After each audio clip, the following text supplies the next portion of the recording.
혼자 있을 때 갑자기 심장마비가 온다면 여러분은 어떻게 하시겠습니까? 숨이 턱 막히고 가슴이 찢어질 듯한 통증이 몰려오는데 곁에는 아무도 없습니다. 단 10초 안에 어떤 행동을 해야 할지 정확히 알고 계신가요? 믿기 어려우시겠지만 이런 상황은 영화 속 이야기가 아니라 실제로 일어나는 일입니다. 혼자 사는 수많은 어르신들이 매일같이 마주하는 현실입니다. 누구의 도움도 없이 갑작스러운 심장마비를 겪는 그 순간의 공포는 생각보다 훨씬 가까이 있습니다. 안녕하세요. 저는 83세 심장내과 전문의 김준호 박사입니다. 지난 40년 넘는 시간 동안 6만 명이 넘는 심장질환 환자들을 진료해왔습니다. 오늘 이 자리에서는 마치 제 진료실에 직접 찾아오신 것처럼 진심을 담아 말씀드리고자 합니다. 지금부터 들으실 내용은 생사를 가를 수도 있습니다. 혼자 있을 때 심장마비가 오면 사망률은 무려 89%에 이릅니다. 하지만 첫 10초 안에 무엇을 해야 할지 정확히 알고 있다면 생존율은 92%까지 올라갑니다. 이 차이를 만드는 건 지식과 무지의 차이입니다. 생명과 죽음 사이에서 가장 위험한 것은 모른다는 사실입니다. 그래서 오늘 저는 지난 40년간 쌓아온 모든 지식을 여러분께 아낌없이 전해드리려 합니다. 몇 주 전 새벽 3시에 전화 한 통을 받았습니다. 수화기 너머로 한 여성의 울먹이는 목소리가 들려왔습니다. 정말 기적이에요. 아버지가 살아계세요. 김준호 박사님이 알려주신 대로 하셨대요. 진심으로 감사합니다. 그녀가 말한 분은 제 환자였던 78세의 정문수 어르신입니다. 서울 은평구 자택에서 혼자 계시다가 심근경색이 온 상황이었습니다. 그날 문수 어르신은 의식을 잃지 않았고 몇 달 전 제가 강의에서 알려드린 방법을 정확히 떠올려 따라 하셨습니다. 그리고 병원에 제 시간에 도착하셨죠. 며칠 후 병실에서 다시 뵈었을 때 문수 어르신이 제게 하신 말이 아직도 잊히지 않습니다. 박사님이 설명해 주신 걸 기억하지 못했더라면 저는 지금 이 세상에 없었을 겁니다. 그분을 살린 건 행운이 아니었습니다. 준비였습니다.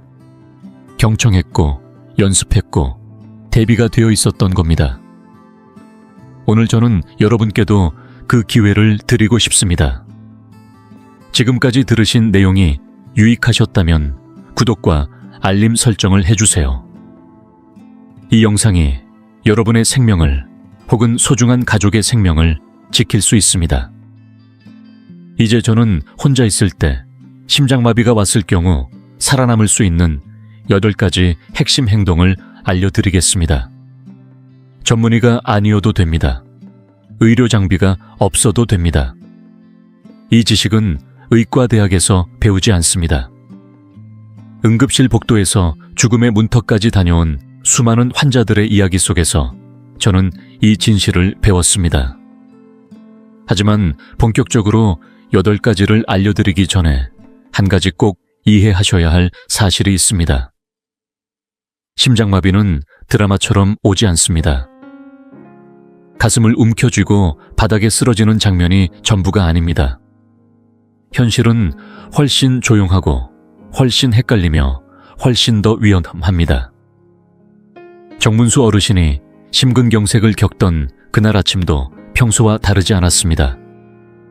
새벽 5시에 일어나 평소처럼 커피를 내리고 신문을 펼쳐 앉았을 뿐이었습니다. 하지만 갑자기 가슴이 이상했습니다. 날카로운 통증이 아닌 안쪽에서 눌리는 듯한 묵직한 압박감이 느껴졌습니다. 어제 저녁을 좀 과하게 먹었나, 체한 건가?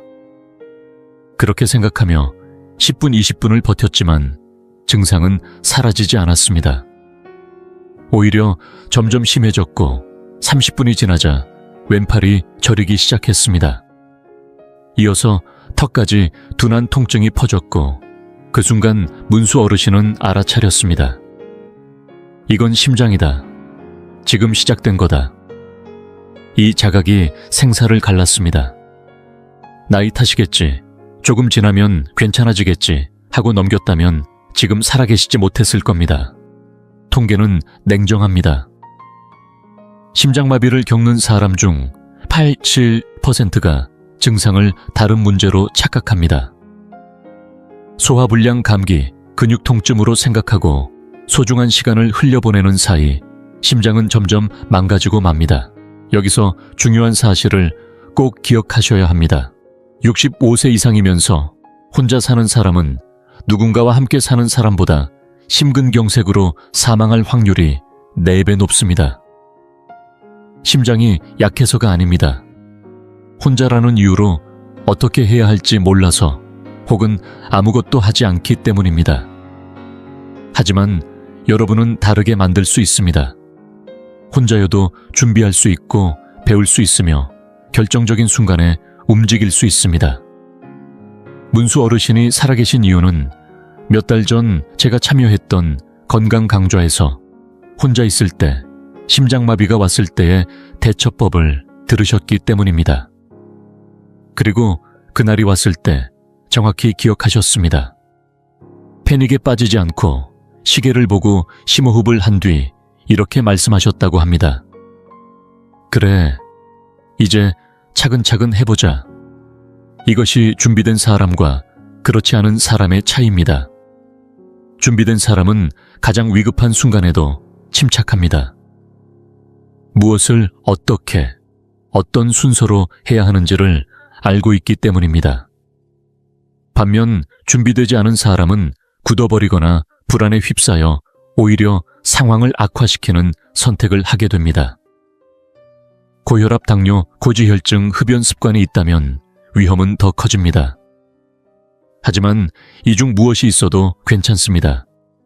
준비되어 있다면 살아남을 수 있습니다.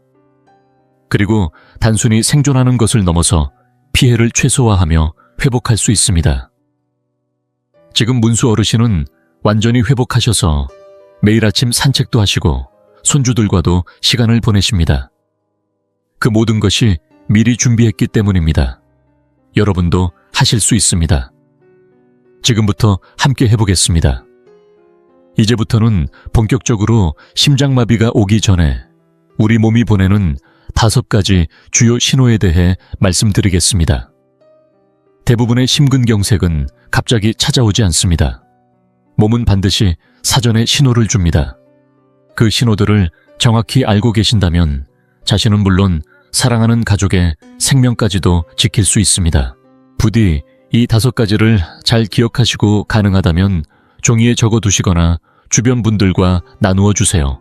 첫 번째 신호입니다. 가슴 중앙에 느껴지는 압박감. 조이는 듯한 느낌 혹은 무거운 돌덩이를 얹은 듯한 중압감입니다. 날카로운 찌름이나 화끈거리는 통증이 아닙니다. 몸 중심을 짓누르는 커다란 바위처럼 속에서부터 심장을 조여오는 듯한 느낌입니다. 실제로 많은 환자분들이 저에게 이렇게 표현하십니다. 박사님, 누가 안에서 제 심장을 손으로 움켜쥐고 짜는 것 같았어요. 그리고 여기서 중요한 점, 이 통증은 몇 초 있다 사라지는 것이 아닙니다. 보통 15분 이상 지속되며 일반적인 진통제로도 나아지지 않습니다. 두 번째 신호는 방사통입니다. 가슴에서 시작된 통증이 왼팔로 퍼지고 경우에 따라 양팔목 턱, 심지어 등 위쪽까지 이어질 수 있습니다. 특히 여성분들은 턱 통증으로 나타나는 경우가 많은데 실제로 어떤 분은 치통인 줄 알고 치과에 먼저 전화하셨을 정도입니다. 세 번째 신호는 특별한 이유 없이 갑자기 느껴지는 극심한 피로감입니다. 전날 무리한 것도 없는데 온몸에 힘이 하나도 없고 마치 한 걸음도 더 못 걸을 것 같은 탈진 상태가 된다면 이는 심장이 산소를 충분히 받지 못하고 있다는 신호일 수 있습니다. 이 증상 역시 여성에게 자주 나타나며 대개 대수롭지 않게 넘겨지곤 합니다. 하지만 다른 신호들과 함께 나타난다면 절대 지체해서는 안 됩니다. 네 번째 신호는 갑작스러운 호흡 곤란과 식은땀입니다. 계단을 오른 것도 아니고 가만히 앉아 있었는데 숨이 막히는 듯 답답하고 식은땀이 흐릅니다. 실내 온도가 낮아도 선풍기 앞에 있어도 식은땀이 나며 호흡이 가빠지는 경우는 매우 위험한 신호입니다. 이 증상은 종종 불안 발작으로 오해되지만 가슴 압박감이나 방사통과 동반된다면 심장이 고통받고 있다는 명백한 경고입니다. 5번째 신호는 어지럼증 메스꺼움 구토입니다. 갑자기 빙글빙글 도는 느낌이 들거나 속이 울렁거리고 아무 이유 없이 토하게 된다면 단순한 소화불량이라고 넘기지 마세요. 많은 분들이 제산제나 소화제를 복용하며 위장 문제로 착각하지만 사실은 이미 심근경색이 시작된 초기 단계인 경우가 많습니다. 여기서 꼭 알아두셔야 할 점이 있습니다. 꼭 5가지가 동시에 나타날 필요는 없습니다. 이 중 2-3가지만 겹쳐도 심장 이상을 의심해야 합니다. 그리고 고혈압, 당뇨, 고지혈증, 흡연 등 심혈관 질환의 위험 요인을 갖고 계신 분이라면 단 하나의 신호만 있어도 즉시 행동에 나서야 합니다. 앞서 말씀드린 정문수 어르신 역시 가슴 압박감, 왼팔 통증, 극심한 피로감. 이렇게 3가지 신호만으로도 상황을 정확히 인지하고 빠르게 대처하셨습니다. 그 결과 심장 손상이 거의 없었고 지금도 매일 아침 공원을 걸으며 손주들과 웃는 시간을 보내고 계십니다.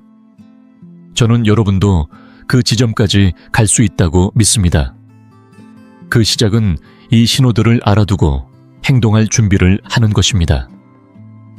자, 이제 이 영상의 핵심 부분으로 들어가겠습니다. 혼자 있을 때 심장마비가 의심된다면 반드시 따라야 할 8단계 행동입니다. 의사일 필요도 없고 전문 장비가 필요한 것도 아닙니다. 여러분에게 필요한 것은 기억력 침착함, 그리고 결정력입니다. 병원이 멀고 집에 혼자 계시더라도 이 8가지 단계를 알고 실천하시면 생존 확률은 90%까지 올라갈 수 있습니다. 그러니 지금부터 집중해서 들으시고 가능하다면 미리 연습해 두세요. 왜냐하면 이 대부분의 단계는 응급 상황이 오기 전에 충분히 익혀둘 수 있는 것들이기 때문입니다. 우리는 평소에 많은 일에 대비하면서도 정작 심장마비를 대비하는 사람은 거의 없습니다. 하지만 오늘부터는 달라질 수 있습니다. 준비되셨다면 지금부터 1번째 단계로 함께 시작해 보겠습니다. 1번째 단계 증상이 느껴지는 순간 하던 모든 것을 멈추고 안전한 장소에 앉으세요. 걷고 계셨다면 즉시 멈추세요. 좀 있으면 나아지겠지. 조금만 더 기다려보자 하지 마시고 즉시 행동에 옮기셔야 합니다. 등을 기댈 수 있는 의자나 소파를 찾아 앉으세요. 바닥에 눕는 건 혈액순환을 어렵게 만들어 증상을 악화시킬 수 있으니 피하셔야 합니다. 서 있는 것도 위험합니다. 무엇보다 중요한 건 천과 혈압의 안정, 그리고 실신을 방지하는 것입니다. 정문수 어르신도 가슴에 이상을 느끼자마자 산책을 멈추고 현관 벤치에 등을 기대고 앉으셨습니다. 그 단순한 판단 하나가 의식을 유지하게 만들었고 생명을 지키는 시작이 되었습니다. 2번째 단계, 아스피린을 씹어 복용하세요. 집에 아스피린이 있다면 100ml 한 알을 꺼내 즉시 입 안에서 씹어 삼키지 말고 녹이듯 복용하세요. 씹는 이유는 약물이 더 빠르게 흡수되어 막힌 혈관을 뚫는 데 도움이 되기 때문입니다. 이 간단한 행동 하나가 심장 손상을 40% 이상 줄여줄 수 있습니다. 76세 이정순 할머니도 혼자 계시던 아침에 갑작스러운 불쾌감을 느끼셨고 이전에 건강 강좌에서 들은 내용을 떠올려 아스피린을 씹고 바로 119에 신고하셨습니다. 병원에 도착한 후 의사들이 말씀하시길 덕분에 심장 손상이 거의 없었다고 합니다. 만약 집에 아스피린이 없다면 당황하지 마시고 다음 단계로 넘어가세요. 하지만 심장 질환 이력이 있으신 분이라면 냉장고 위나 약통 상단 등 눈에 잘 띄는 곳에 아스피린을 항상 비치해 두시길 권장드립니다. 만약 아스피린에 알레르기가 있거나 윗궤양이 있으신 분이라면 복용하지 마시고 바로 다음 단계로 이동하세요. 세 번째 단계, 119에 즉시 전화하고 주소를 또렷하고 구체적으로 말하세요. 심장마비가 시작되면 언제든 의식을 잃을 수 있기 때문에 통화 초반에 자신의 위치를 정확히 전달하는 것이 무엇보다 중요합니다. 예를 들어 이렇게 말씀하시면 좋습니다. 제 이름은 박상우입니다. 서울시 마포구 연남동 배구이 2급번지 3정빌라 2회 있습니다. 가슴 통증이 심하고 숨쉬기가 어렵습니다. 이후에는 침착하게 응급요원의 질문에 답하세요. 전화를 끊지 마시고 증상을 과장하지도 축소하지도 말고 있는 그대로 또박또박 전달하는 것이 좋습니다. 네 번째 단계, 현관문을 열어두고 열쇠나 비밀번호를 잘 보이는 곳에 두세요. 이 단계는 생각보다 훨씬 중요합니다. 1219를 불러도 문이 잠겨 있으면 구급대원들이 들어오기까지 소중한 몇 분이 허비될 수 있습니다. 만약 비밀번호 도어락을 사용 중이라면 큰 종이에 번호를 적어 현관문 옆에 눈에 띄게 붙여두세요. 열쇠를 사용하는 경우라면 화분 밑이나 현관 매트 아래처럼 찾기 쉬운 곳에 열쇠를 놓아두는 것이 좋습니다. 혹시 누가 들어올까 걱정되시겠지만 그 순간엔 생명이 물건보다 훨씬 더 소중하다는 걸 잊지 마세요. 다섯 번째 단계, 몸을 45도 정도 뒤로 기울여 앉고 다리를 약간 올리세요. 완전히 눕는 것도 등만 세워 뻣뻣이 앉아 있는 것도 피해야 합니다. 가장 좋은 자세는 등받이가 있는 의자나 소파에 등을 기대고 상체는 45도 정도로 기울인 상태에서 다리 아래에 베개나 쿠션을 받쳐 살짝 올리는 것입니다. 왜 이런 자세가 중요할까요?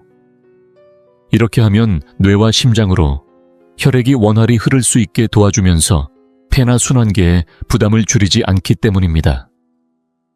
완전히 누우면 폐에 체액이 고일 수 있고 너무 곧게 앉아 있으면 심장이 더 많은 에너지를 쓰게 됩니다. 여섯 번째 단계, 가족에게 짧은 문자 메시지를 보내세요. 통화를 하지 마세요. 지금은 말을 하며 에너지를 쓰는 것이 상태를 악화시킬 수 있습니다. 대신 단문 메시지로 간단하게 현재 상황을 알려주세요. 예를 들어 가슴 통증이 있어 119에 신고했습니다. 병원으로 가는 중입니다. 너무 걱정하지 마시고 병원으로 와주세요. 이처럼 불필요한 설명 없이 핵심만 전하는 게 중요합니다. 그리고 꼭 한 사람에게만 보내지 마시고 두세 명 이상에게 동시에 보내세요. 그래야 누군가는 반드시 메시지를 보고 움직일 수 있습니다. 일곱 번째 단계, 깊고 느린 호흡을 반복하세요. 4초간 천천히 코로 들이쉬고 6초 동안 입으로 내쉬는 방식입니다. 이러한 호흡법은 심장의 부담을 줄이고 몸과 마음을 안정시키며 산소 흐름을 원활하게 해줍니다. 방법은 간단합니다. 코로 숨을 들이쉴 때 마음속으로 넷을 세고 입으로 내쉴 때는 6을 천천히 세면서 길게 내쉽니다. 가슴으로만 숨 쉬지 마시고 배까지 깊이 숨을 들이쉬는 복식호흡을 하세요.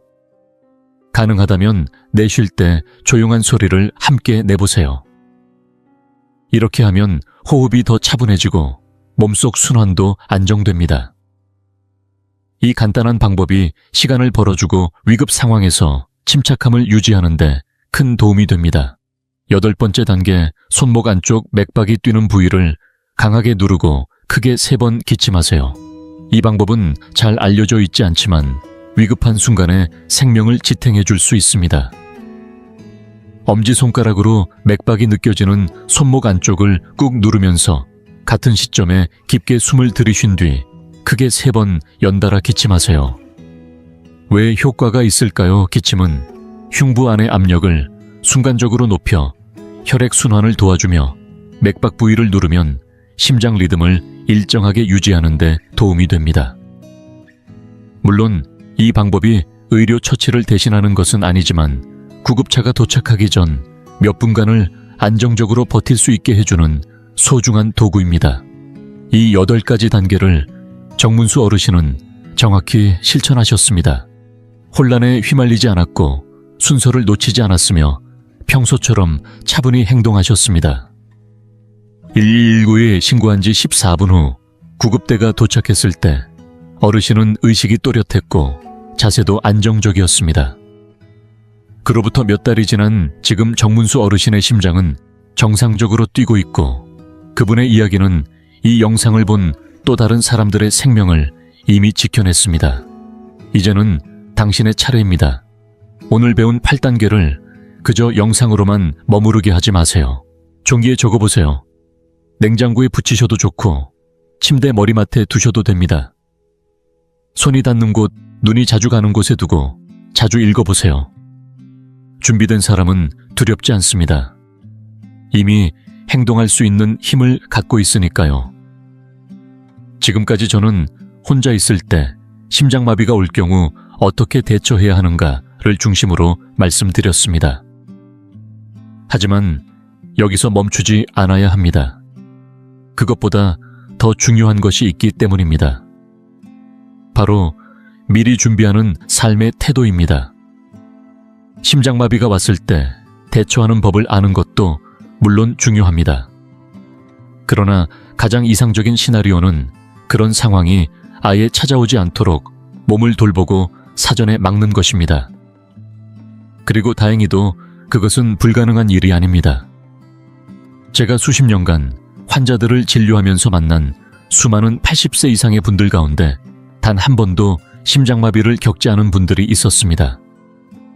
그분들이 공통적으로 실천하고 있던 3가지 단순한 생활 습관이 있습니다. 저는 그것을 심장을 지키는 3가지 황금 습관이라고 부릅니다. 첫 번째 황금 습관은 하루 30분 걷기입니다.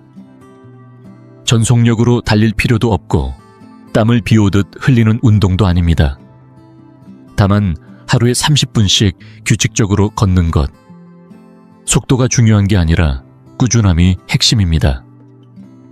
실제로 경기도 파주에 사는 82세 이만수 어르신은 지난 25년 동안 매일 아침 6시에 일어나 동네 공원을 걷습니다. 추운 날도 덥고 습한 날도 빠지지 않습니다. 몸이 저절로 걸으라고 재촉하거든요. 그렇게 말씀하신 이 어르신은 최근 정기검진 결과 심장 기능이 60대 초반 수준이라는 평가를 받았습니다. 다른 특별한 비법 없이 오직 걷기 하나였을 뿐입니다. 두 번째 황금 습관은 소금 섭취를 최대한 줄이는 것입니다. 소금은 겉으로 티나지 않게 심장을 서서히 무너뜨리는 조용한 적입니다. 혈압을 올리고 혈관을 딱딱하게 만들며 심장마비의 가능성을 높입니다. 문제는 우리가 평소에 생각보다 훨씬 많은 나트륨을 섭취하고 있다는 점입니다. 가공식품 햄과 소시지 같은 유가공유 라면 시판, 소스류 인스턴트 국물 통조림 등을 피하고 대신 신선한 채소, 제철 과일 콩류, 직접 조리한 음식으로 바꾸는 것이 좋습니다. 서울 은평구에 사는 79세 장명희 할머니는 처음엔 음식이 싱겁게 느껴져 적응이 어려웠다고 하셨습니다. 처음 한 달은 밍밍해서 아무 맛도 없다고 느꼈는데 어느 순간 입맛이 바뀌더라고요. 그 뒤로는 짠 음식이 오히려 부담스럽고 목이 마르기까지 해요. 그 결과 장할머니의 혈압은 3년째 안정적으로 유지되고 있습니다. 세 번째 황금 습관은 나이에 상관없이 담배와 술을 끊는 것입니다. 많은 분들이 이렇게 말씀하십니다. 이 나이에 무슨 의미가 있나요? 이미 늦었지요. 그럴 때마다 저는 항상 같은 말로 대답합니다. 지금이라도 늦지 않았습니다. 아직 당신의 몸은 변화를 기다리고 있습니다. 실제로 74세의 김상도 어르신은 50년간 하루도 빠짐없이 담배를 피우다가 70세가 되던 해 결심하고 완전히 끊으셨습니다. 솔직히 큰 변화는 없을 줄 알았어요. 그런데 6개월쯤 지나니 숨 쉬는 게 훨씬 편해졌고 잠도 깊게 자고 계단도 전처럼 힘들지 않더군요. 그렇게 말씀하셨죠. 우리 몸은 언제든 변화를 받아들이고 회복하려는 힘이 있습니다. 절대로 늦은 나이는 없습니다. 단 한 번의 결심으로도 인생 후반부의 건강을 바꿀 수 있습니다. 그리고 꼭 기억하셔야 할 것이 하나 더 있습니다. 이미 혈압약, 콜레스테롤약, 당뇨약 등을 복용 중이시라면 절대로 혼자 판단하여 중단하지 마십시오. 이 약들은 여러분의 심장을 지키는 든든한 방패입니다. 몸이 나아졌다고 느껴도 반드시 담당 의사와 상의한 뒤에 조절하셔야 합니다. 스스로 끊는 일은 돌이킬 수 없는 위험으로 이어질 수 있습니다. 또한 최소 1년에 한 번은 심장 건강 검진을 받으시길 권합니다. 심전도 혈액검사, 심장 초음파 같은 기본적인 검사만으로도 미리 발견하고 예방할 수 있는 문제들이 아주 많습니다. 오늘 들으신 이야기 속엔 생명을 지키는 열쇠가 담겨 있습니다. 미리 준비하는 사람만이 그 열쇠를 손에 쥘 수 있습니다. 당신도 그중 한 사람이 될 수 있습니다. 이제 우리 함께 오늘 나눈 내용을 다시 정리해 보겠습니다. 단순히 정보를 되새기는 시간이 아니라 마음과 가슴에 새기기 위한 시간입니다. 혹시라도 언젠가 찾아올지 모를 위기의 순간에 여러분 스스로를 지켜줄 수 있는 내 안의 응급 지침서를 지금부터 마음속에 천천히 새겨보세요. 먼저 심장마비가 다가올 때 몸이 보내는 5가지 경고 신호입니다. 첫째, 가슴 중앙을 누르는 듯한 압박감이나 무거운 느낌. 둘째, 가슴에서 시작되어 팔, 목, 턱 등으로 퍼지는 방사통. 셋째, 특별한 이유 없이 느껴지는 극심한 피로감. 넷째, 숨쉬기 힘들고 식은땀이 나는 갑작스러운 호흡곤란. 다섯째, 어지럼증이나 메스꺼움, 구토 증상. 이 중 2-3가지만 나타나도 의심해야 하고 한 가지라도 위험 요인이 함께 있다면 즉시 행동해야 합니다. 다음은 혼자 있을 때 심장마비가 왔을 경우 반드시 따라야 할 8가지 행동입니다. 첫째, 즉시 모든 행동을 멈추고 등을 기댈 수 있는 안전한 장소에 앉기. 둘째, 아스피린이 있다면 하나를 씹어 복용하기. 셋째, 119에 신고하고 정확한 주소를 처음에 또렷하게 전달하기. 넷째, 구급대원이 도착할 수 있도록 문을 열어두고 열쇠나 비밀번호를 잘 보이는 곳에 두기. 다섯째, 상체는 45도 기울이고 다리는 살짝 올린 자세 유지하기. 여섯째, 가족에게 짧은 문자 메시지 보내기. 일곱째, 4초 들이쉬고 6초 내쉬는 느린 복식호흡 반복하기. 여덟째, 손목 안쪽 맥을 누르며 깊은 기침을 3번 반복하기. 그리고 마지막으로 심장마비 자체를 예방하기 위한 3가지 황금 습관입니다. 첫 번째, 하루 30분 걷기. 빠르게 달릴 필요 없습니다. 매일 걷는 꾸준함이 가장 큰 힘입니다. 두 번째, 소금 섭취를 줄이고 가공식품보다 자연식 중심의 식생활 유지하기. 세 번째, 나이에 상관없이 담배와 술은 멈추기. 절대 늦지 않았고 지금부터가 시작입니다. 이제 저는 여러분께 한 가지 더 부탁드리고 싶습니다. 지금 말씀드린 이 모든 내용을 종이에 적어 눈에 잘 띄는 곳, 예를 들어 냉장고나 침대 옆에 붙여두세요. 그리고 시간이 날 때마다 연습해보세요. 시계를 보고 자리에 앉고 숨을 가다듬고 직접 행동해보는 겁니다. 과장된 일이 아닙니다. 연습은 곧 생존이고 반복은 곧 생명에 대한 존중입니다. 그리고 지금 당장 할 수 있는 작지만 강력한 실천이 하나 있습니다. 종이 한 장을 꺼내 이렇게 써보세요. 나는 준비되어 있다. 심장마비가 와도 나는 포기하지 않는다. 나는 무엇을 해야 할지 알고 있으며 반드시 살아남을 것이다. 매일 이 문장을 읽으세요. 그것은 단지 말이 아니라 스스로에게 하는 약속이고 인생을 향한 다짐입니다. 당신은 혼자가 아니며 건강하게 더 많은 세월을 살아갈 충분한 자격이 있습니다. 저는 김준호 박사입니다. 지난 40년간 수많은 심장을 곁에서 지켜보며 한 가지 확신하게 되었습니다. 심장마비는 두려워할 대상이 아니라 준비하면 충분히 극복할 수 있는 대상이라는 것입니다. 그리고 오늘 당신은 그 첫걸음을 이미 내디뎠습니다. 이 영상이 도움이 되셨다면 구독과 알림 설정을 눌러주세요. 이 지식은 언젠가 당신과 당신이 사랑하는 사람의 생명을 지켜줄 수 있습니다. 가족, 친구, 지인에게 공유해주세요. 부모님께도 꼭 보내드리시고 댓글에 이렇게 남겨주세요. 저는 준비되어 있습니다. 그 한 문장은 단순한 댓글이 아닙니다. 자신을 위한 다짐이고 생명을 향한 선언입니다. 끝까지 함께 해주셔서 감사합니다. 부디 여러분의 심장이 오랫동안 건강하게 뛰기를 진심으로 기원합니다. 다음 영상에서 다시 뵙겠습니다. 의사들은 노년층 환자들에게서 나타나는 몇 가지 위생 습관만 보고도 건강에 큰 이상이 있는지를 바로 알아챌 수 있다는 사실 알고 계셨나요? 겉보기에 평범한 습관들이 사실은 몸속에서 벌어지고 있는 위험한 문제를 조용히 알리고 있을 수도 있습니다. 더 무서운 건 대부분의 어르신들이 이런 심각한 실수를 매일 반복하면서도 전혀 자각하지 못한다는 점입니다.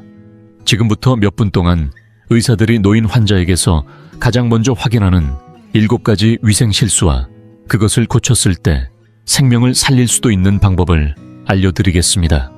이 내용은 학교에서도 배우지 않고 병원 진료실에서도 거의 이야기되지 않으며 건강 잡지에서도 좀처럼 다루지 않습니다.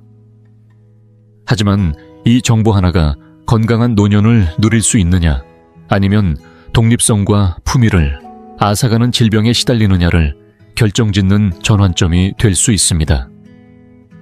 오늘은 김영호 씨의 이야기를 전해드리겠습니다. 올해 75인 그는 퇴직한 기술자로 스스로 위생관리에 큰 문제가 없다고 믿고 있었습니다. 지역 활동에도 적극적이었고 일주일에 2번씩 골프를 즐기며 손주의 야구 경기를 한 번도 빠진 적이 없을 만큼 활기찬 삶을 살고 있었죠.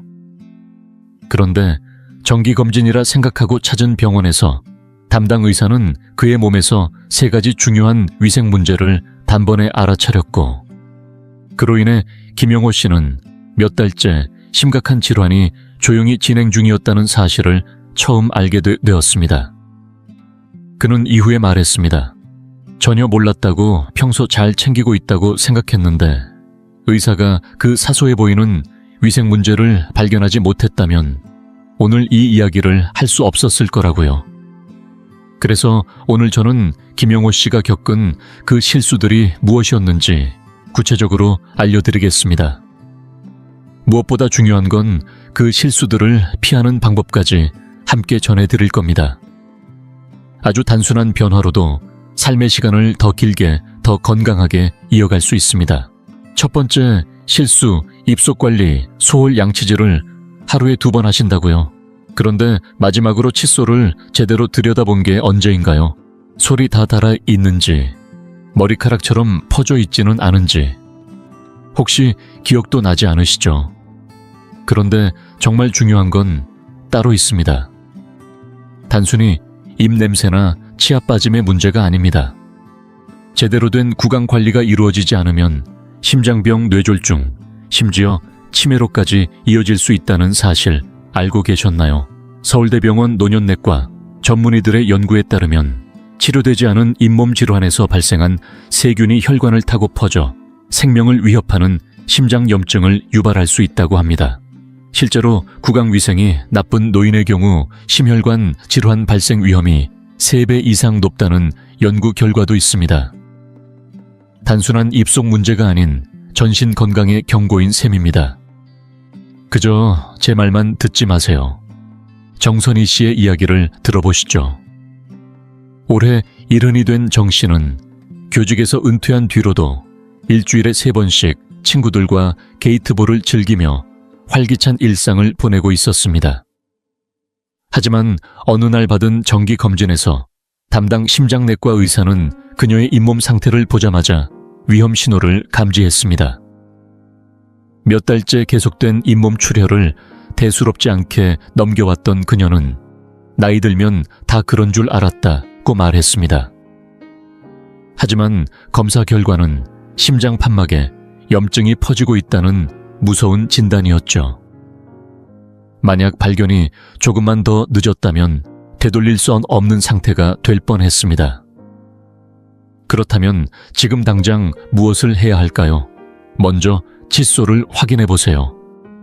3개월이 넘었거나 솔끝이 벌어졌다면 바로 교체하세요. 가능하다면 전동 칫솔을 사용하는 것도 좋습니다. 펜실베이니아 치대 연구에 따르면 전동 칫솔은 일반 칫솔보다 플라그 제거율이 62%나 높습니다.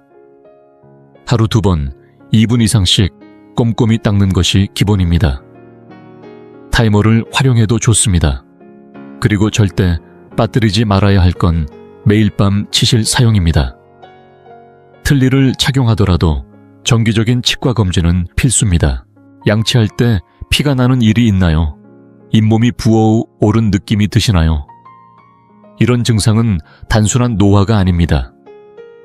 몸이 보내는 분명한 경고입니다. 오늘 하루라도 더 미루지 마세요. 이 작은 변화가 앞으로의 건강을 지켜주는 시작이 될 수 있습니다. 2번째, 실수 씻는 습관 줄이고 피부 관리를 소홀히 하는 것. 요즘 샤워는 얼마나 자주 하고 계신가요? 스스로 솔직하게 생각해 보세요. 많은 어르신들이 나이가 들면서 목욕 횟수를 자연스럽게 줄이곤 합니다. 몸을 덜 쓰니 땀도 덜 나고 겨울엔 건조하다는 이유로 일주일에 한두 번이면 충분하다고 여기기도 하죠. 하지만 피부는 우리 몸에서 가장 큰 기관이자 내부 건강 상태를 가장 먼저 드러내는 창문입니다. 표면이니까 가장 먼저 변화를 보여주고, 그래서 무심코 지나치면 중요한 신호를 놓치게 되는 곳이기도 합니다. 서울 아산병원 피부과 전문의들에 따르면 고령자의 목욕 습관이 줄어들면서 당뇨간 질환, 심장 문제의 초기 징후가 오랜 기간 숨겨지는 경우가 많다고 합니다. 실제로 진단받지 못한 만성 질환 중 약 40%는 피부 변화 관찰만 잘했어도 더 일찍 발견될 수 있었다는 연구 결과도 있습니다.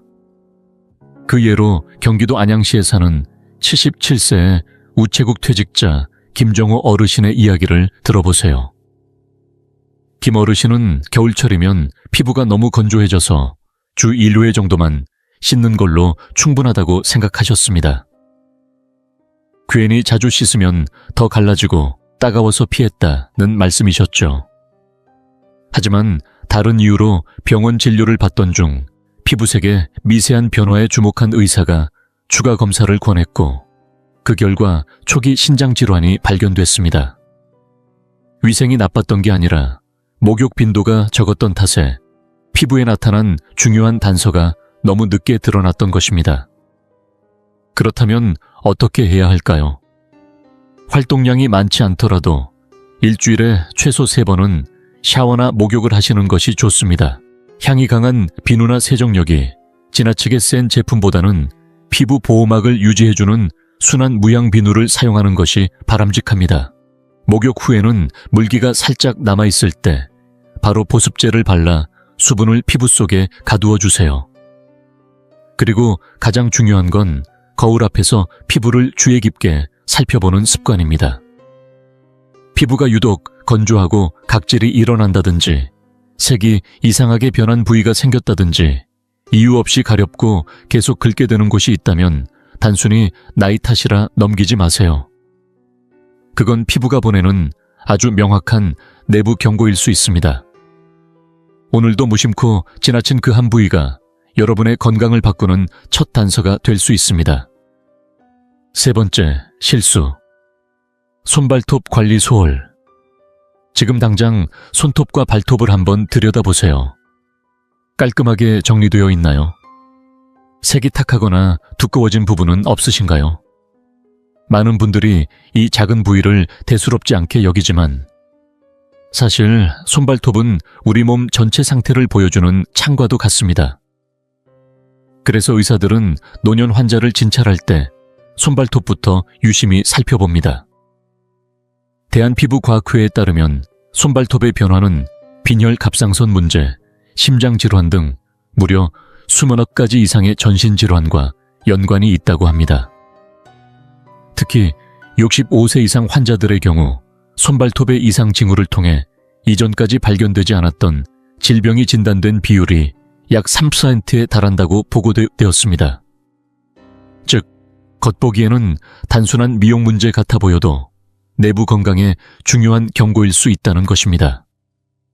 강원도 원주에 사는 82세의 이영자 할머니도 그랬습니다.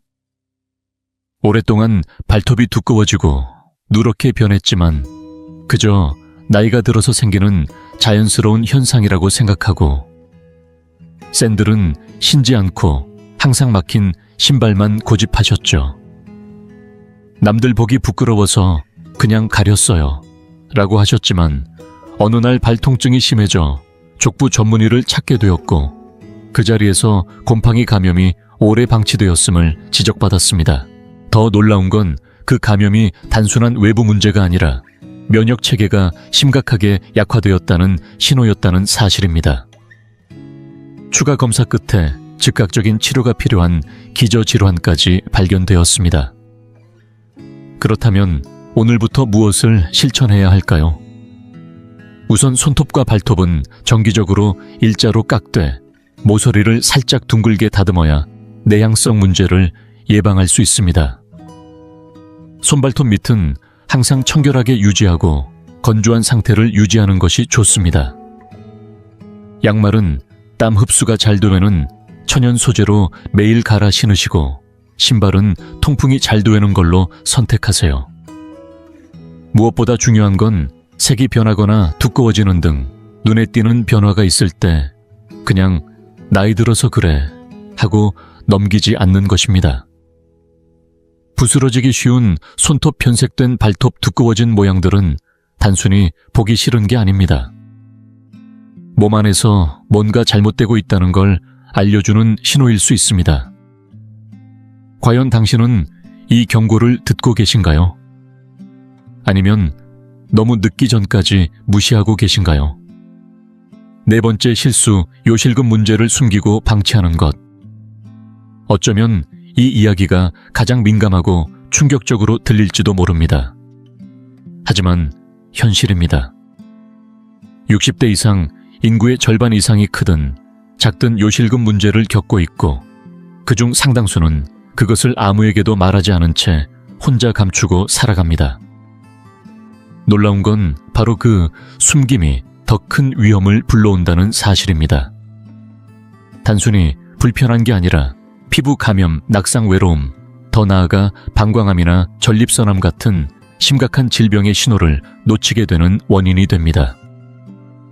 세브란스 병원 비뇨기과 전문의들의 보고에 따르면 요실금을 정식으로 관리한 어르신은 그렇지 않은 분들보다 합병증 발생률이 약 60%나 낮다고 합니다. 부끄러움에 말하지 못하고 혼자 해결하려는 태도가 결국 더 심각한 결과를 부른다는 것입니다. 그 대표적인 예가 있습니다. 부산 해운대에 사는 73세 은퇴 회계사 박동주 씨는 가끔씩 소량의 소변이 새는 증상이 있었지만 누구에게도 말하지 않았습니다. 그저 휴지를 접어 속옷에 넣거나 옷을 자주 갈아입는 방식으로 해결하려 했죠. 나만 알면 되지 굳이 창피하게 말할 필요 없다고 생각했다고 했습니다.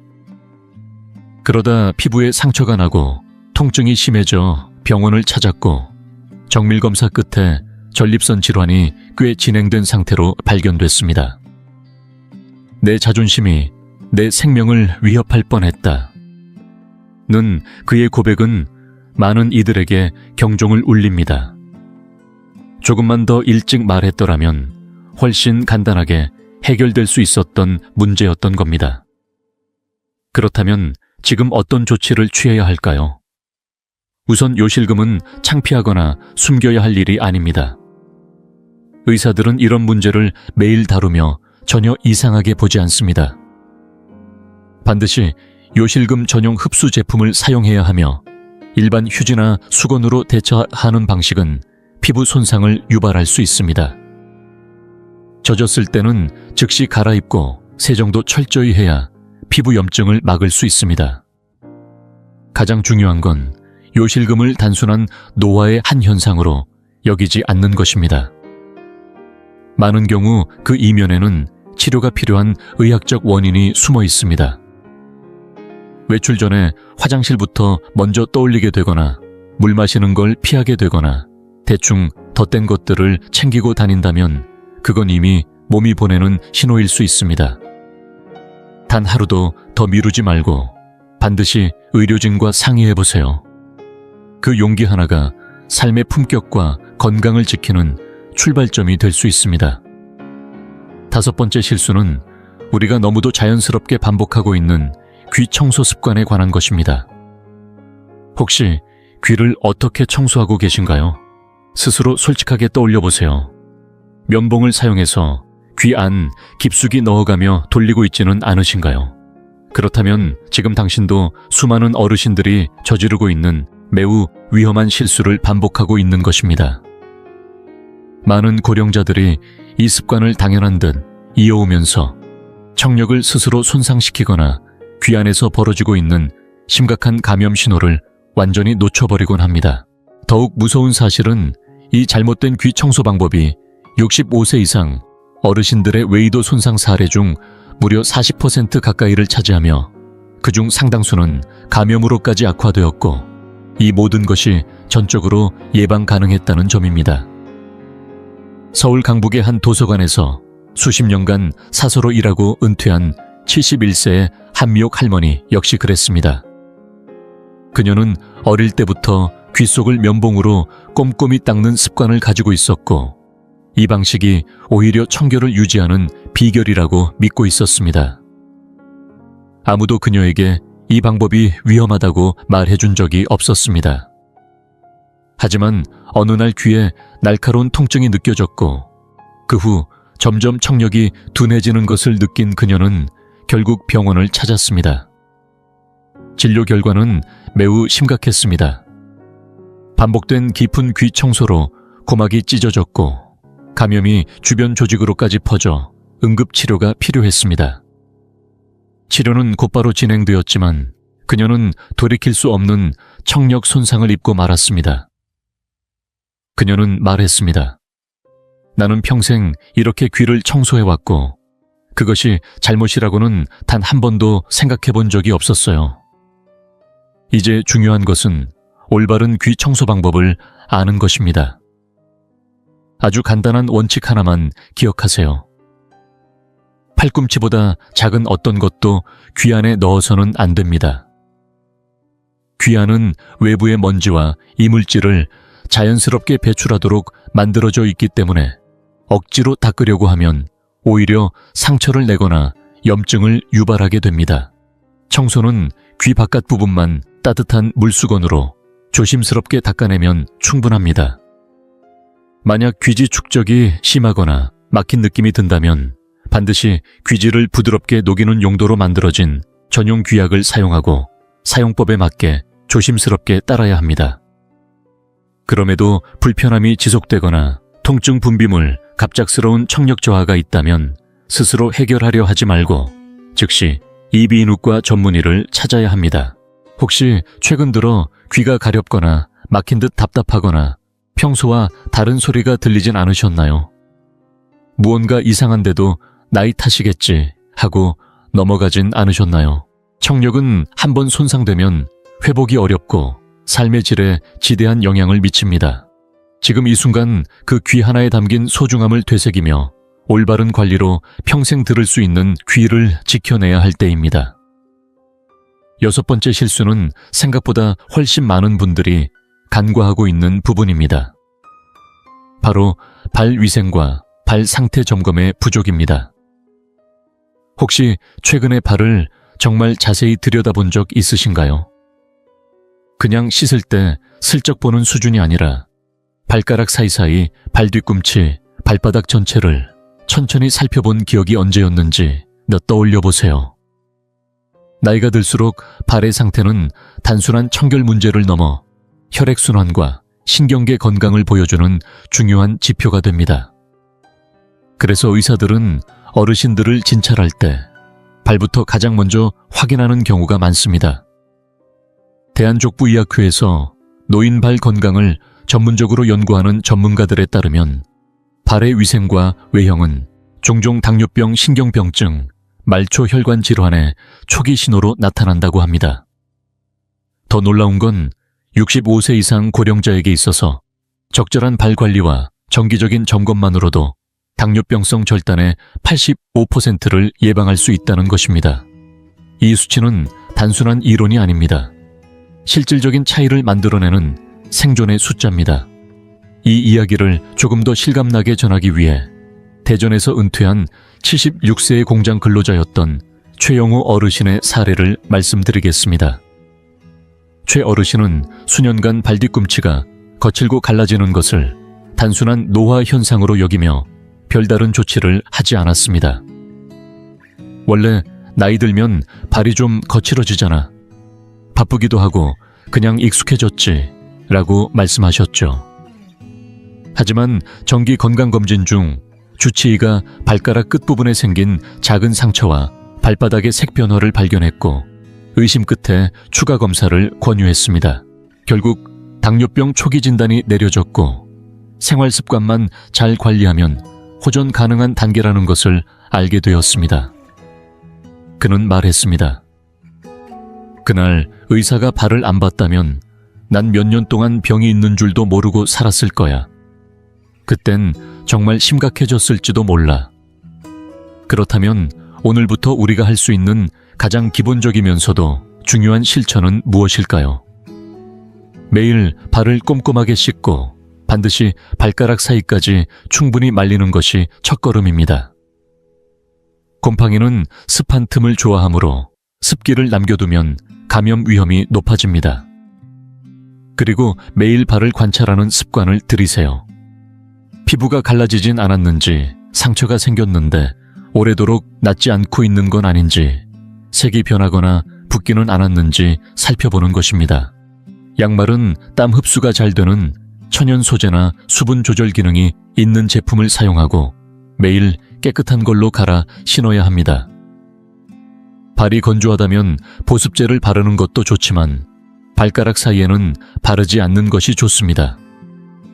그 부위는 습하면 오히려 곰팡이성 감염이 발생하기 쉽기 때문입니다. 그리고 마지막으로 꼭 기억해야 할 사실은 발이 아프거나 저리고 상처가 낫지 않거나 감각이 둔해지는 경우에는 절대 그냥 넘기지 말고 의료진의 도움을 받아야 한다는 것입니다. 발의 건조함과 갈라짐, 오래 지속되는 상처 알 수 없는 색 변화나 감각 저하는 단순한 외관 문제가 아니라 심각한 질환의 초기 경고일 수 있습니다. 이 작은 신호들을 놓치지 않고 제때 알아채는 것, 그것이 건강한 노년을 지키는 가장 실질적인 방법입니다. 7번째 실수는 대부분의 사람들이 전혀 예상하지 못한 곳에서 시작됩니다. 바로 약 복용과 관련된 위생 문제입니다. 여러 가지 약을 복용하고 계신가요? 복용을 시작한 뒤로 혹시 채취가 평소와 달라졌거나 땀이 지나치게 많아졌거나 입안이 유난히 마르는 느낌을 받으신 적은 없으신가요? 이 변화들은 단순한 불편함이 아니라 약물 부작용의 아주 초기 단계에서 나타나는 중요한 신호일 수 있습니다. 대한노인약학회에서 발표한 연구에 따르면 고령층에게 자주 처방되는 몇몇 약물은 구강 건조 발한 이상, 채취 변화 같은 외적인 위생 문제를 유발하며 이는 몸속에서 이미 독성 반응이 서서히 진행 중일 가능성을 암시한다고 합니다. 더욱 놀라운 점은 고령 환자에게 발생하는 약물 부작용 중 약 40%가 이런 위생 관련 변화로 가장 먼저 드러난다는 사실입니다. 즉, 뭔가 이상하다고 느껴질 때 이미 내부 장기는 조용히 손상을 받고 있을 수도 있다는 뜻입니다. 이와 관련해 서울 송파구에 사는 67세 은퇴 간호사 박정임 씨의 사례는 많은 것을 시사합니다. 정김 씨는 꾸준히 약을 복용해왔고 평소처럼 샤워도 규칙적으로 하고 더드란트도 꼼꼼히 사용하고 있었지만 가족들로부터 요즘 몸에서 조금 냄새가 나는 것 같다는 말을 듣기 시작했습니다.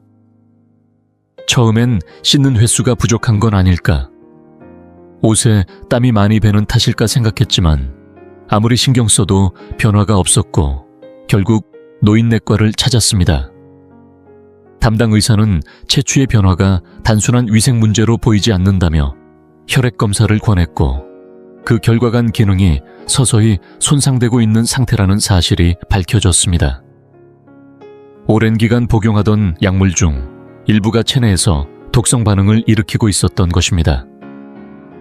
내 몸에서 나는 냄새가 병의 신호였다는 걸 그때 처음 알았어요. 아무리 씻어도 바뀌지 않았던 이유가 외부가 아니라 내부였더라고요. 그렇다면 어떻게 해야 할까요? 새로운 약을 복용하게 되었다면 그 이후 나타나는 신체 변화들을 꼼꼼히 기록하는 것이 좋습니다. 채취땀 분비 구강, 건조 피부 상태 등 사소해 보이지만 일상 속에서 충분히 느낄 수 있는 변화들을 작은 수첩이나 메모에 간단히 적어두세요. 물은 충분히 마셔야 하고 입이 지나치게 마르거나 평소와 다른 땀 냄새나 땀이 많아지는 현상이 계속될 경우엔 절대 스스로 판단하지 말고 바로 의료진에게 알리는 것이 중요합니다. 특히 본인이 느끼기에 약 때문에 그런 것 같다는 의심이 든다고 해도 의사와 상의 없이 용량을 줄이거나 약을 끊는 일은 절대로 해서는 안 됩니다. 혹시 지금 이 순간에도 평소보다 더 심하게 땀이 흐르고 있지는 않으신가요? 샤워를 해도 지워지지 않는 체취가 이상하다고 느껴지진 않으시나요? 입, 안이 자꾸 바싹 마르고 침 삼키기가 불편해지진 않으셨나요? 이러한 변화들은 단순히 나이 들어서 생기는 현상이 아닙니다. 우리 몸이 당신이 복용 중인 약에 대해 조용히 경고를 보내고 있는 것일지도 모릅니다. 그 경고를 무시하지 않는 것, 그것이 건강을 지키는 가장 현명한 첫걸음입니다. 이제 의사들이 노년 환자에게서 즉시 알아차리는 7가지 중요한 위생 실수와 그것을 바로잡는 방법까지 모두 알게 되셨습니다. 이 문제들을 지금부터 바로 개선해 나가신다면 심각한 건강 문제를 예방하고 품위 있는 삶과 독립성을 지키는데 큰 도움이 될 수 있습니다. 무엇보다 이 작은 변화들이 당신의 수명을 늘리는 결정적인 역할을 할지도 모릅니다. 위생은 단순히 외모나 예의의 문제가 아니라 나이가 들수록 건강을 지키는 핵심 요소입니다. 이 정보가 도움이 되셨다면 지금 좋아요 버튼을 눌러주세요. 진료 중에 의사로부터 위생에 관한 지적을 받은 경험이 있으신가요? 댓글로 나눠주세요. 앞으로도 이런 생명을 지킬 수 있는 건강 정보를 받고 싶으시다면 구독과 알림 설정도 함께 해주세요. 그리고 이 영상을 60이 넘은 소중한 가족들에게 꼭 공유해주세요. 이 내용이 그분들의 삶을 지킬 수 있습니다.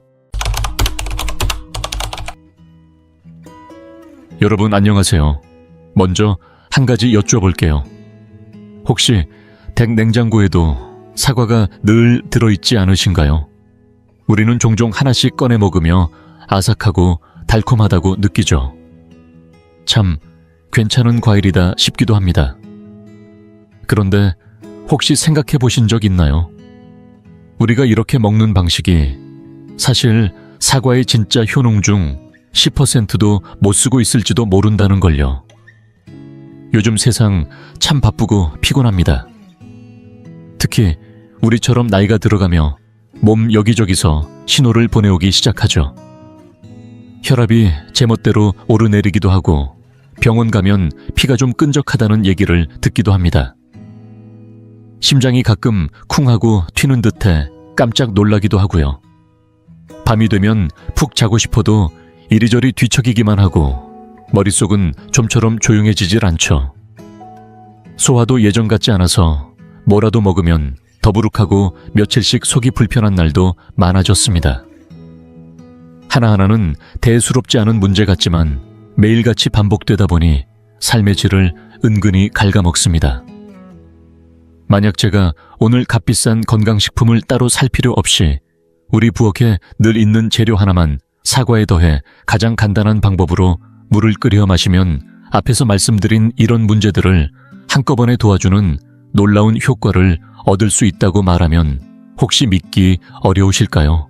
하지만 서두르지 마시고 잠시만 마음을 열고 들어보세요. 오늘 이 영상에서는 그 비밀을 낱낱이 알려드리려고 합니다.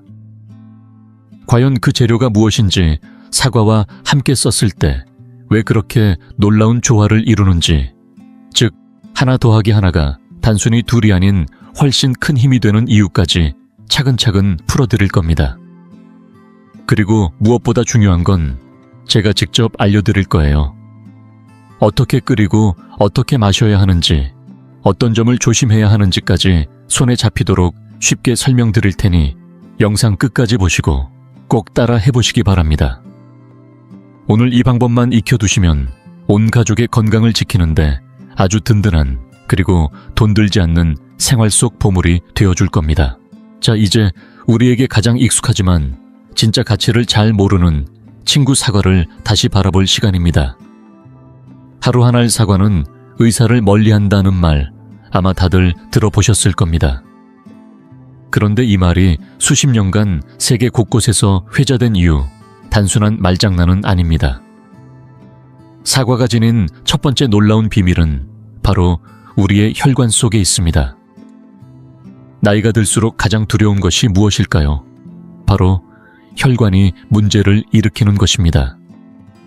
혈관은 마치 집안의 수도관과도 같아서 오래되면 녹이 슬고 이물질이 쌓이듯 우리 몸속 혈관에도 시간이 지날수록 기름때처럼 나쁜 콜레스테롤과 지방이 찌꺼기로부터 점점 좁아지고 단단해집니다. 결국엔 고혈압, 협심증, 뇌졸중 같은 심각한 병들이 따라오게 되죠.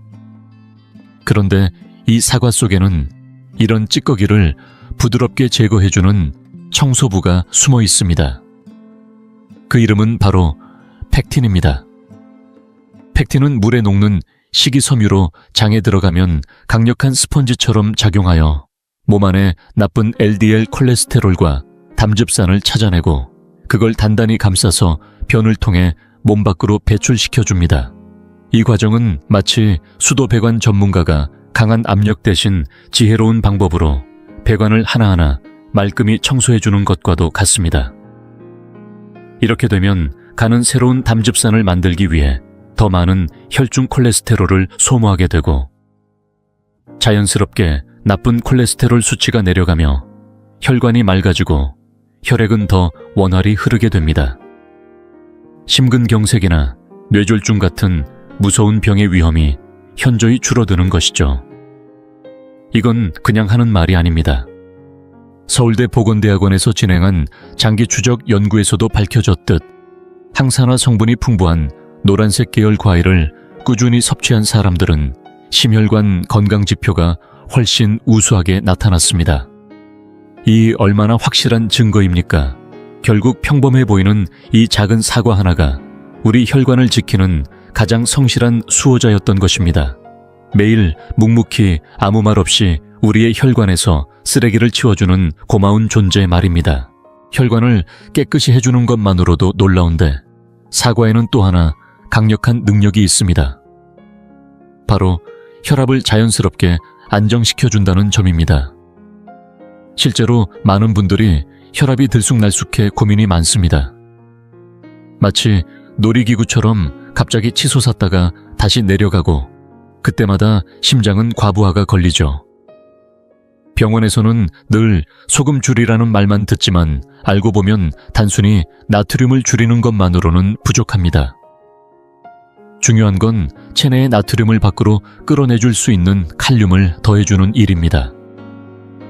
우리 몸속의 나트륨과 칼륨은 마치 줄다리기를 하는 두 세력과 같아서 나트륨이 많아지면 체액이 쌓이고 혈관의 압력이 높아지며 혈압이 오릅니다. 하지만 칼륨은 그 반대 역할을 해줍니다. 체내에 쌓인 나트륨을 부드럽게 배출시키는 일종의 조율자 역할을 하죠. 사과는 바로 이런 고칼륨 저나트륨의 대표 과일입니다. 한 알의 사과를 먹는다는 건 몸속에 성실한 직원을 한 명 더 들이는 일과 같습니다. 이 칼륨이라는 직원은 틈틈이 돌아다니며 혈관 곳곳에 쌓인 나트륨이라는 불량 직원을 밖으로 쫓아냅니다. 이렇게 나트륨이 줄어들면 혈관의 긴장이 자연스럽게 풀어지고 혈압도 부드럽게 안정을 찾게 됩니다.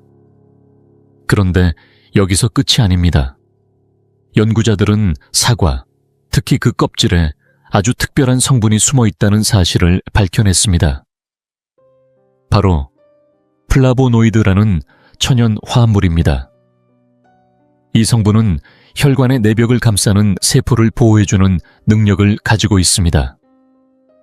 젊은 사람들의 혈관이 탄탄한 이유는 바로 이 탄력이 있기 때문이죠. 나이가 들수록 혈관은 점점 굳어지고 유연함을 잃게 되며 그에 따라 혈압도 쉽게 올라갑니다. 그런데 사과 껍질 속 플라보노이드는 마치 혈관에 마사지라도 해주는 듯 잃어가는 탄성을 지켜주고 젊음을 되살려줍니다. 결국 사과는 한쪽에서는 칼륨으로 나트륨을 배출시키고 다른 쪽에서는 혈관을 부드럽게 유지시켜주는 이중의 역할을 해줍니다. 그야말로 자연이 만든 최고급 혈압 안정기라 할 수 있지 않을까요? 심혈관 이야기를 나눴으니 이번에는 많은 분들이 평소에 자주 겪는 또 다른 문제인 장 건강에 대해 얘기해볼까 합니다. 나이가 들수록 예전 같지 않다고 느껴지는 게 바로 이 위장 기능이죠. 조금만 자극적인 음식을 먹어도 속이 더부룩하고 소화가 잘 안 되거나 며칠씩 변을 못 보는 경우도 흔합니다. 어떤 날은 별 이유 없이 설사를 하기도 하죠. 이런 불편함이 반복되면 식욕도 줄고 일상도 피곤해지기 마련입니다. 그런데 이 사과장을 다스리는 데에도 꽤 실력자라는 사실 알고 계셨나요? 예로부터 한의학에서는 사과가 성질이 부드럽고 달며 비위에 작용하여 진액을 생기게 하고 건조함을 없애주는 역할을 한다고 전해집니다. 그런데 이건 단지 옛말이 아니라 현대 영양학적으로도 과학적인 근거가 있습니다.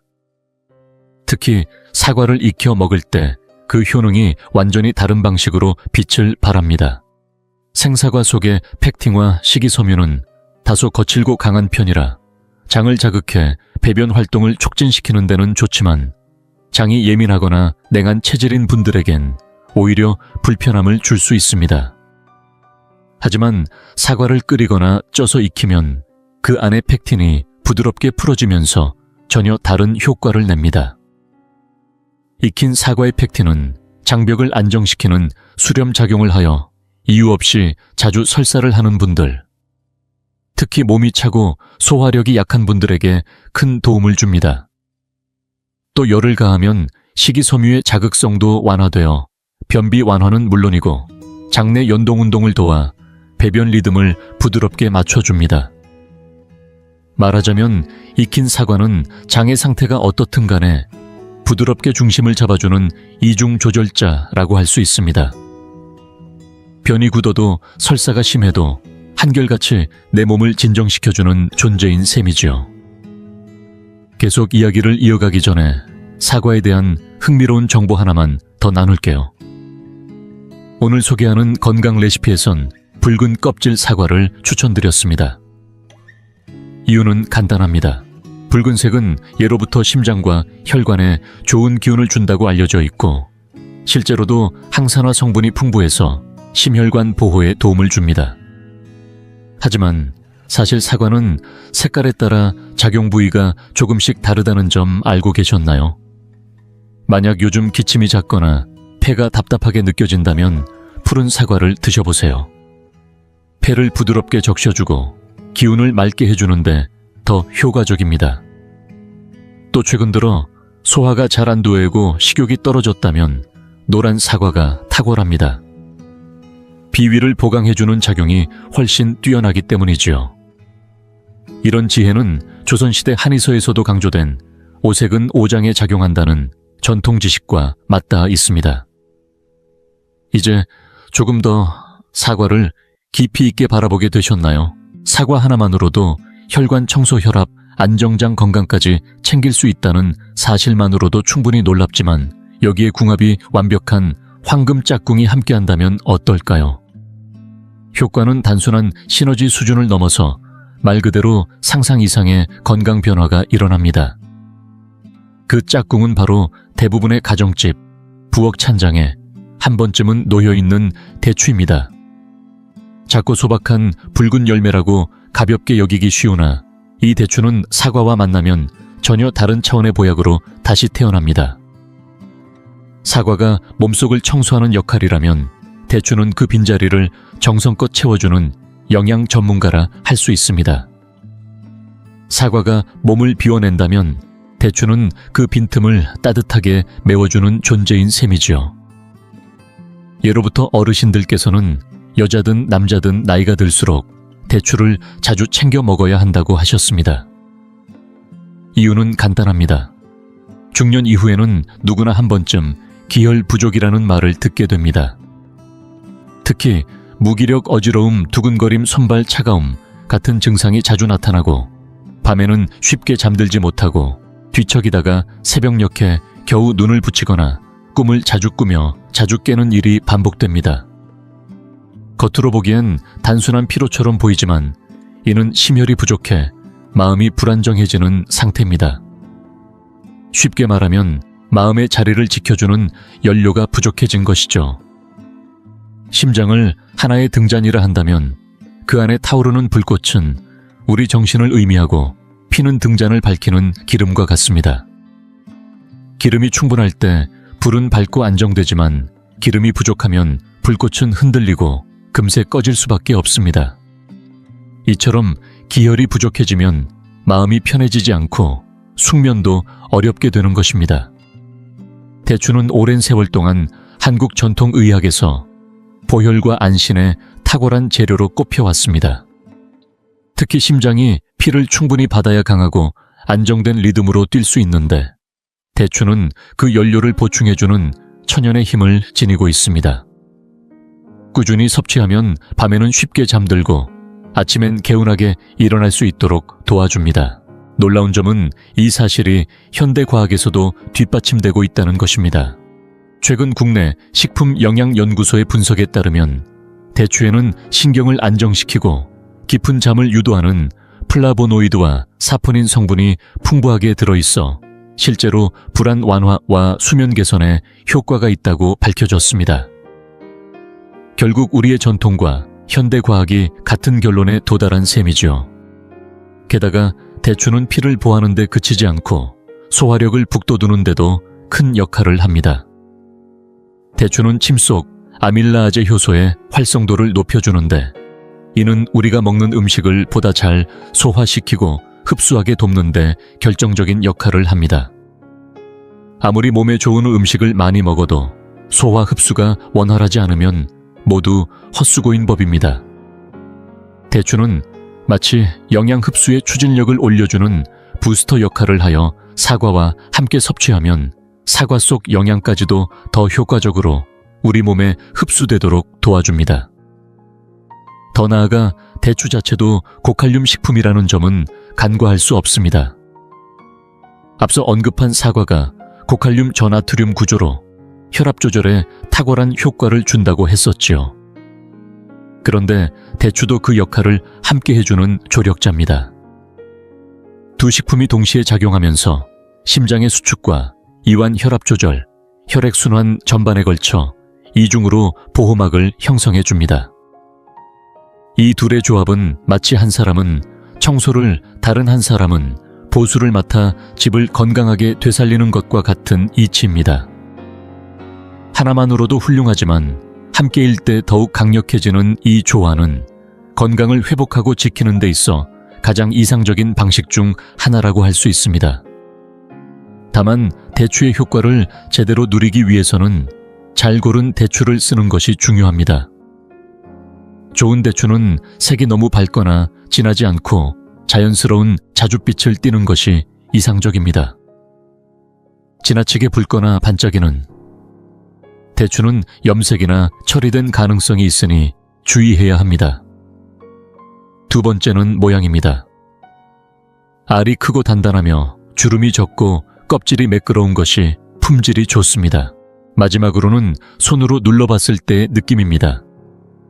손가락으로 가볍게 눌렀을 때 탱탱하게 되돌아오는 탄력이 느껴진다면 신선한 대추입니다.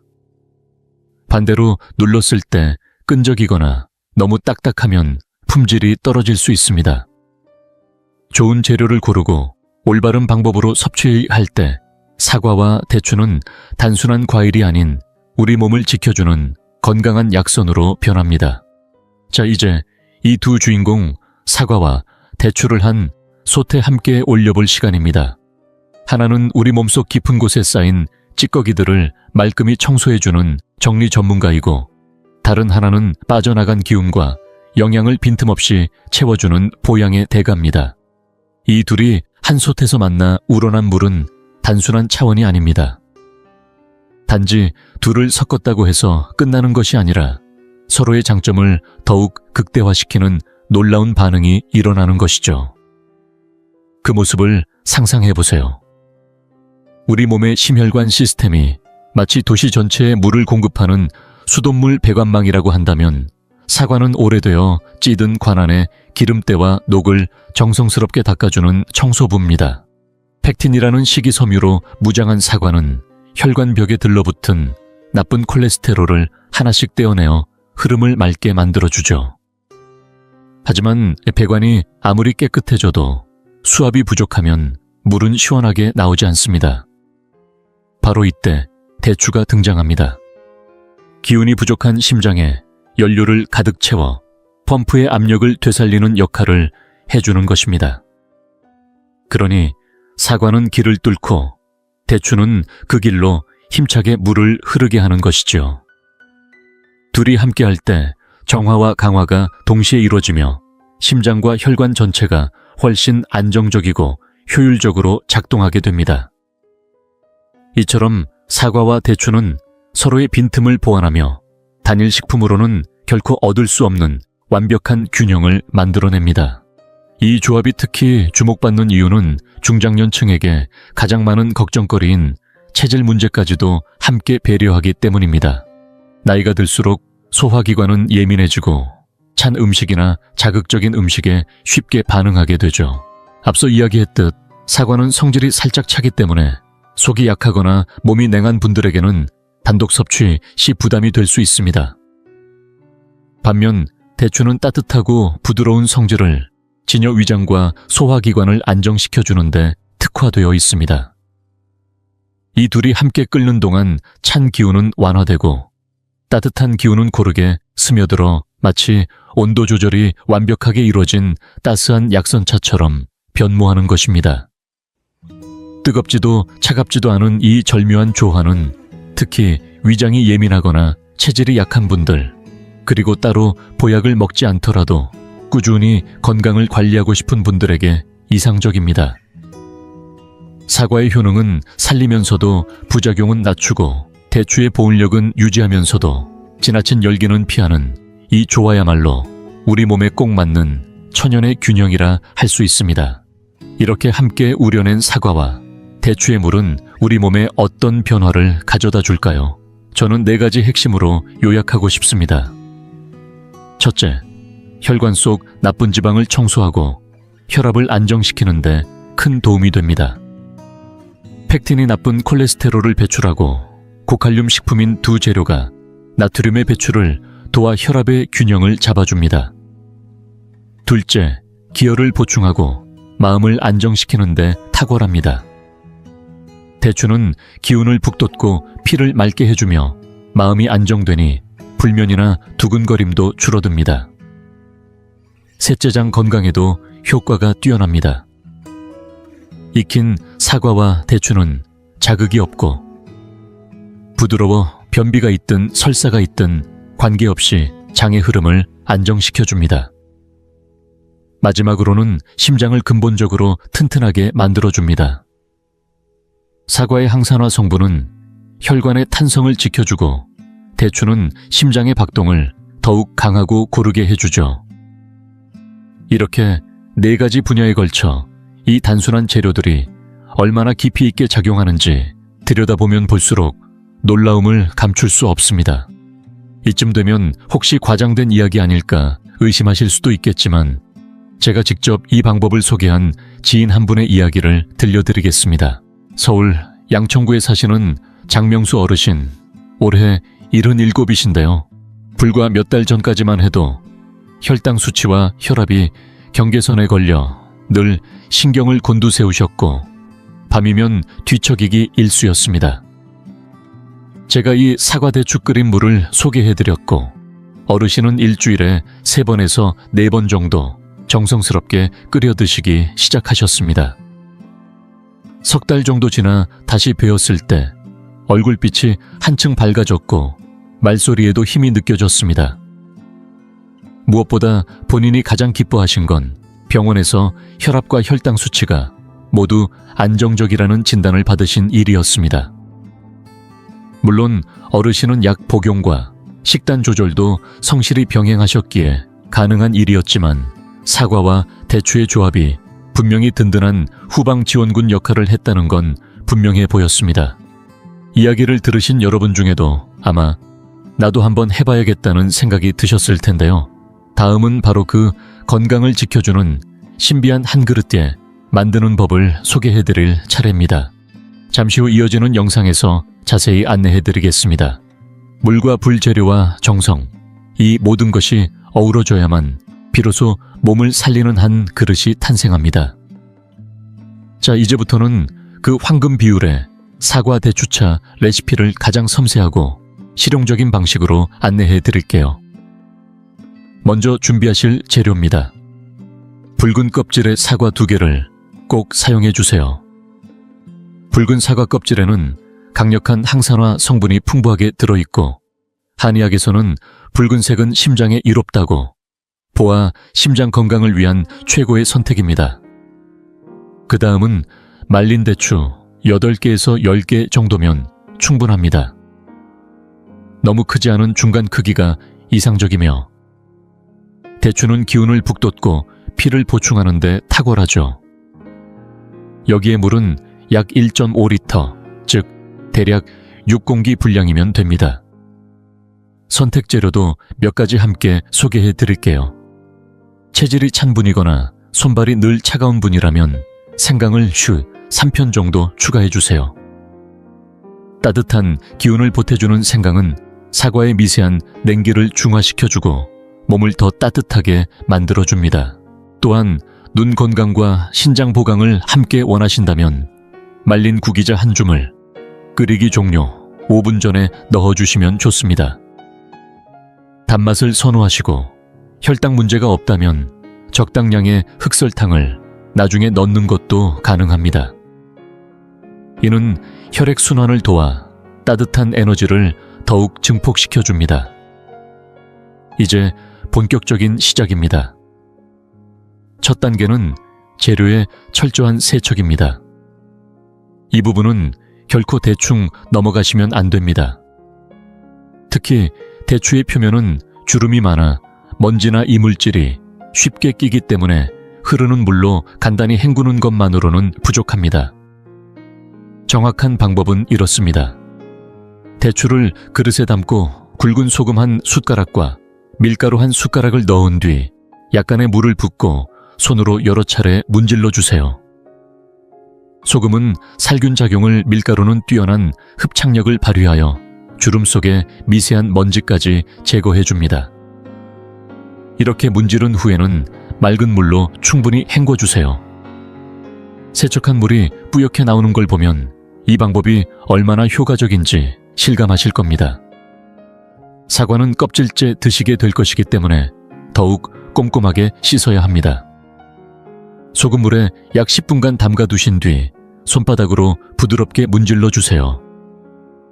이후 흐르는 물에 충분히 헹구면 껍질에 남아있던 불순물도 말끔히 사라집니다. 두 번째 단계는 재료 손질입니다. 깨끗이 씻은 대추는 칼집을 살짝 내주세요. 이 과정을 통해 단맛과 영양이 더욱 잘 우러나게 됩니다. 씨를 뺄지 여부는 체질에 따라 달라집니다. 열이 많아 혀가 마르고 쉽게 피로를 느끼는 분이라면 씨를 제거하는 것이 좋습니다. 반대로 그런 증상이 없다면 씨를 포함한 채로 끓여도 무방합니다. 사과는 껍질을 벗기지 않고 씨만 제거한 뒤 작은 조각으로 썰어주세요. 이제 세 번째 단계 조리입니다.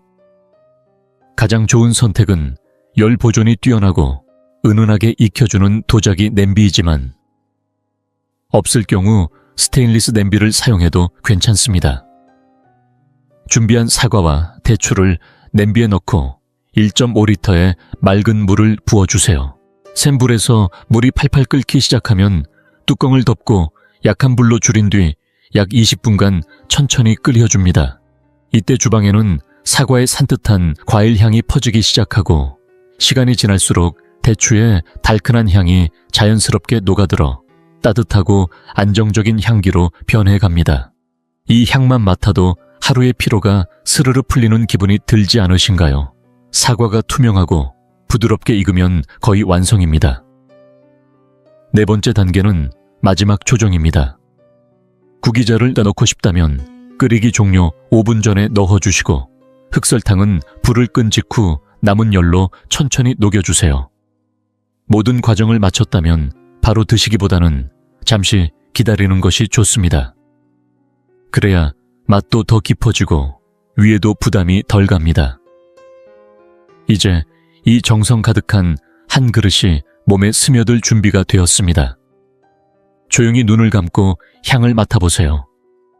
따뜻한 기운이 뱃속에서부터 퍼져나가는 걸 분명히 느끼실 수 있을 겁니다.